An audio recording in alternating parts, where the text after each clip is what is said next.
Let me tell you about mitochondrial DNA, because this is one little bit of this story that I think is so fascinating that you're going to want to know. When you look at the human DNA, we all know this, that 99.5% of your DNA is in the nucleus of every cell. Every cell has 3.1 billion base pairs, every cell in your body. 99.5% of it is in the nucleus of that cell. But in the membrane around the nucleus, which is called the mitochondrial, that has another kind of DNA, and that DNA, catch this, only comes from the mother. 100% only comes from the mother. Now let me tell you the significance of this. You see, here's how humanity works, is that your DNA of your father and the DNA of your mother, they came together like this and they merged, and you became this mixture of the two, right? And that's why people say you have your mother's eyes, but you have your father's chin, right? Because we have DNA of both our mother and father, and that exists in the nucleus of every cell in our body. And that we understand. And that's why when you think of the permutations of this, that's why every single human being, no matter how many billions of human beings we ever have, they will never be two alike, right? I mean, the permutations are just beyond calculation.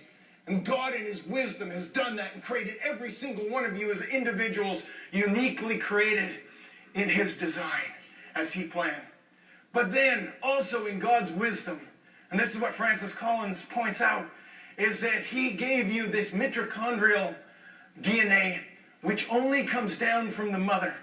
And so that means, understand this, that means that it can be traced back because there's no mixture. It goes from mother to mother to mother to mother. And the first study was the University of Berkeley, and they took 143 people from 5 different continents in the world. They were different colors and different languages and different races. And they found that they all had in their mitochondrial DNA a common ancestry, and that they all came from one single woman in East Africa, some, what they say, 200,000 years ago. And they call this woman, catch this, they call her Mitochondrial Eve. Now, this is good stuff. You say, I know, it's like being live at the Discovery Channel, I get it. But I don't want you to miss the importance of this. Science has now confirmed that we have all come from one woman.